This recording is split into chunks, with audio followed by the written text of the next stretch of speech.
रात के 10 बज रहे थे। रघु अपनी पुरानी साइकिल के पैडल मारते हुए तेजी से गांव की ओर बढ़ रहा था।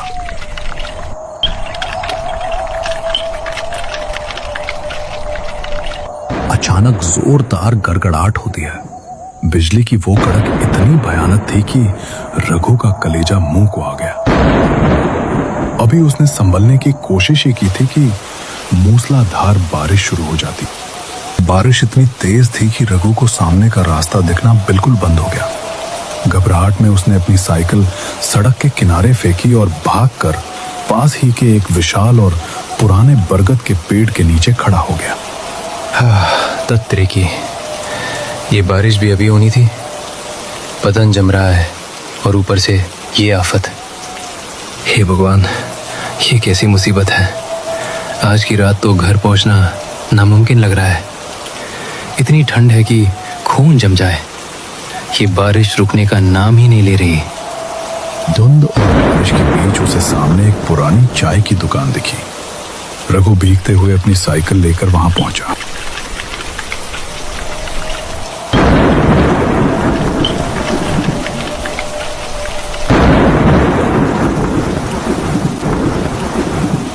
राम राम काका, एक गरम चाय मिलेगी? बहुत ठंड है। बैठो बेटा, इस मौसम में इस रास्ते पर कोई नहीं निकलता। अरे काका, अब घर तो जाना ही है। गांव जाने वाला मुख्य रास्ता बारिश की वजह से टूट गया है। क्या कोई दूसरा रास्ता है? सावधान बेटा, मुख्य रास्ता बंद है और जो दूसरा रास्ता जाता है उसे छलावे की पगडंडी कहते हैं। उस रास्ते पर जो दिखता है वह होता नहीं और जो होता है वह दिखता नहीं। अगर कोई आवाज सुनाई दे तो रुकना मत। ये सब अंधविश्वास है बाबा, मैं इन बातों को नहीं मानता।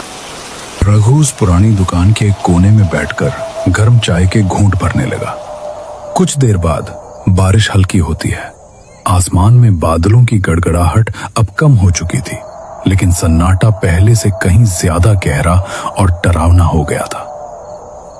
बेटा, बारिश तो रुक गई, पर याद रखना, इस अंधेरे में आंखें जो देखेंगी उस पर यकीन मत करना। हे बूढ़े लोग बस डराना जानते हैं। सीधा रास्ता तो टूटा पड़ा है। अब इसी छलावे वाले रास्ते से जाना ही एकमात्र विकल्प है। रघु ने उसकी बात अनसुनी कर दी।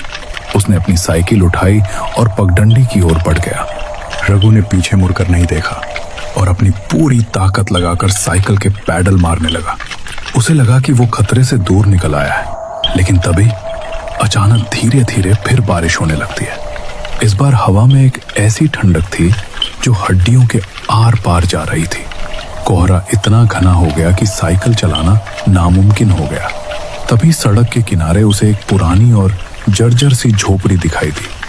रघु ने हार मान ली और ठान लिया कि आज रात घर पहुंचना मुश्किल है। उसने सोचा, इस तूफान में जान देने से अच्छा है कि यहीं कहीं सिर छिपाने की जगह ढूंढ लूं।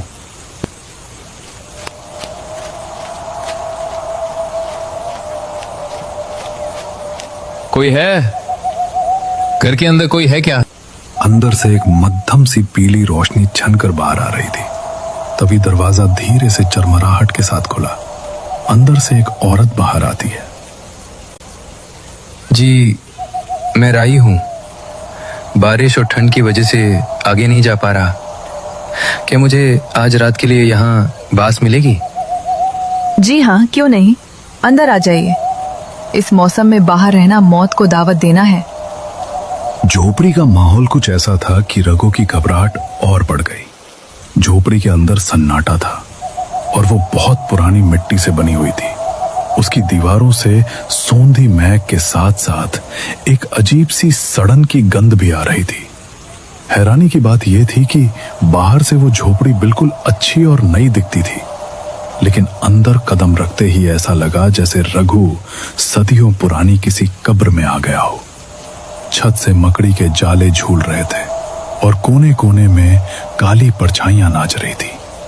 सिर्फ चूल्हे में जलती लकड़ियों की चट चट आवाज आ रही थी, जो उस सन्नाटे को और भी डरावना बना रही थी। रघु का शरीर ठंड से अकड़ रहा था और उसे तेज भूख सताने लगी थी। बाहर से तो घर कितना साफ सुथरा लग रहा था, पर अंदर तो जैसे बरसों से किसी ने झाड़ू तक नहीं लगाए। तो रघु की नजरें मांस के उन टुकड़ों पर जम गईं। और ये मांस इतना लाल क्यों है? रघु धीरे से अपनी जगह से उठता है और चूल्हे पर रखे बर्तन में क्या पक रहा है यह देखने की कोशिश करता है। जैसे ही वो चूल्हे की ओर बढ़ा, उसकी नजर सामने दीवार पर टंगे हुए एक पुराने और फूटे हुए आईने पर पड़ी। उस आईने के टूटे हुए कांच में जो दिखा, उसने रघु के पैरों तले जमीन खिसका दी। आईने में वो सुंदर औरत नहीं, बल्कि एक डरावनी चुड़ैल का साया दिख रहा था, जिसके बाल बिखरे हुए थे और चेहरा सड़ा हुआ था। उसने धीरे से गर्दन घुमाकर उस औरत की ओर देखा। अब तक जो चेहरा उसे सामान्य लग रहा था, वो अचानक बदल गया। उस औरत का चेहरा अब एक चुड़ैल जैसा दिख रहा था। रघु पूरी तरह घबरा जाता है। वो बिना एक पल गवाए उस कमरे से भाग निकलता है। बाहर मूसलाधार बारिश और अंधेरा था, पर मौत का खौफ उससे कहीं ज्यादा था। वो अपनी साइकिल उठाता है और पागलों की तरह भागने लगता है। रघु ने जैसे ही पीछे मुड़कर देखा, तो उसका कलेजा फटने को हो गया। जहां कुछ पल पहले एक अच्छी भली झोपड़ी दिख रही थी, अब वो झोपड़ी पूरी तरह से तबाह हो चुकी थी। वहां कोई नया घर नहीं था, बल्कि बरसों पुरानी टूटी फूटी मिट्टी की दीवारें गिरी पड़ी थी। झोपड़ी की छत ढह चुकी थी और लकड़ी के खंभे सड़कर काले पड़ गए थे। ऐसा लग रहा था जैसे वो जगह दशकों पहले किसी आग या हादसे में जलकर राख हो गई हो। तबाही के उस मंजर को देखकर रघु का दिमाग सुन्न हो गया था, लेकिन खौफ के बीच उसे चाय की दुकान वाले काका की कही हुई बात याद आई। उसे एहसास हुआ कि काका ने उसे पहले ही आगाह किया था। अब रघु के मन में डर से ज्यादा उस जगह का सच जानने की तड़प थी। उसे लगा कि अगर वह इस पहेली को नहीं सुलझाएगा, तो ये छलावा उसका पीछा कभी नहीं छोड़ेगा। कांपते हाथों से साइकिल संभालते हुए वो वापस उस चाय की दुकान की तरफ बढ़ने लगता है। बारिश अब थम चुकी थी, पर कोहरा और भी भारी हो गया था। रघु जब दुकान पर पहुंचा, तो काका अभी भी वहीं बैठे आग ताप रहे थे, जैसे वे रघु के ही लौटने का इंतजार कर रहे हों। लौट आए बेटा। चेहरे की रंगत बता रही है कि तुम उस मलबे के ढेर से होकर आए हो, जिसे लोग कभी झोपड़ी समझते थे। काका, वो क्या था? वो झोपड़ी पल भर में खंडर कैसे बन गई? मुझे सब सच बताइए। आखिर उस चुड़ैल के पीछे की कहानी क्या है? बेटा, आज से करीब 10 साल पहले इस रास्ते पर एक छोटा सा ढाबा हुआ करता था। उस ढाबे को एक औरत और उसका पति चलाते थे। वे बहुत गरीब थे, पर नेक दिल थे। मुसाफिरों की सेवा करना ही उनका धर्म था। दिन भर ढाबे पर मेहनत करते और शाम को जब सूरज ढल जाता है, तो बिरजू अपना ढाबा बंद करके घर की तरफ जाने लगता है। गीता देख, आज अच्छी कमाई हुई है। धीरे धीरे हम इस पैसे से अपना ढाबा और बड़ा करेंगे। मेहनत का फल है जी। बस ऐसे ही बरकत बनी रही तो अगले साल हम छत पर पक्की चादर डलवा लेंगे। फिर बारिश में पानी टपकने की चिंता नहीं रहेगी। हाँ, और ढाबे के बाहर एक बड़ा सा बोर्ड भी लगवाऊंगा, बिरजू गीता का शुद्ध ढाबा।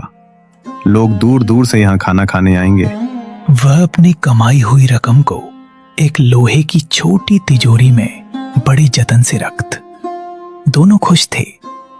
रात को वे दोनों खाना खाकर चैन की नींद सो जाते, ये सोचकर कि कल का सूरज एक नई उम्मीद लेकर आएगा। अगली सुबह बिरजू तैयार हुआ। उसे शहर से ढाबे का राशन लाना था। सुनिए जी, मसाले और तेल खत्म होने वाले हैं। ये रही सामान की लिस्ट, कुछ भूलना मत।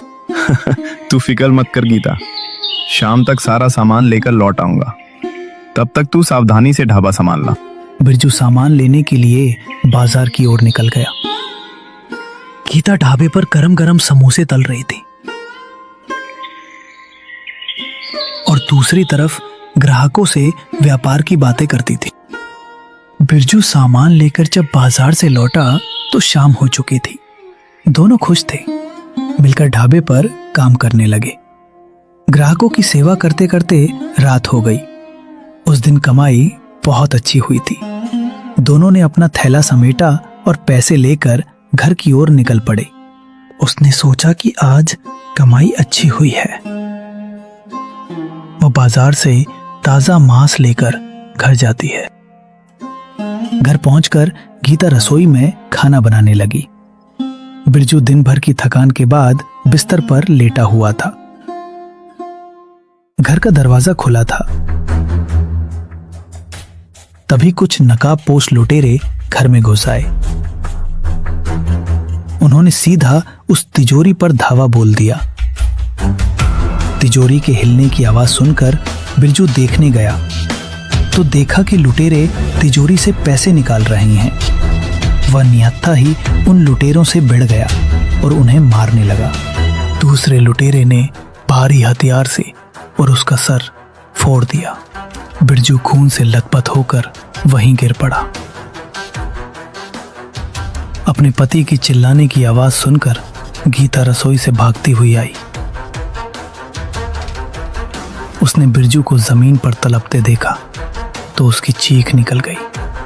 लेकिन उन दरिंदों को दया नहीं आई। उन्होंने गीता के सिर पर भी उसी हथियार से जोरदार वार किया। पल भर में वो हंसता खेलता घर शमशान बन गया। लुटेरों ने उन दोनों की हत्या कर दी और पैसे लेकर अंधेरे में गायब हो गए। लेकिन गीता की रूह वहीं भटकती रह गई। काका की बातों ने रघु के दिमाग में उथल पुथल मचा दी थी।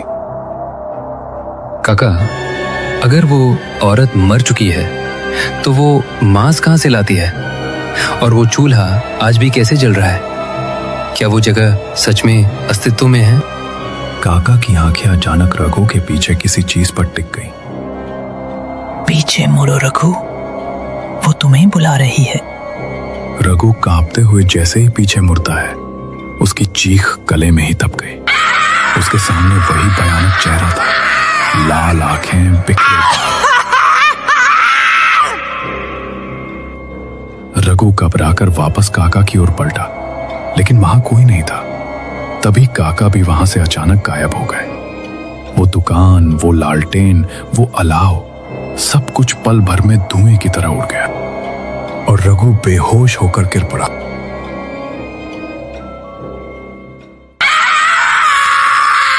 दोस्तों, अगर आपको ये कहानी पसंद आई हो तो इस वीडियो को लाइक, शेयर और हमारे चैनल को सब्सक्राइब करना ना भूलें और बेल आइकन जरूर दबाएं।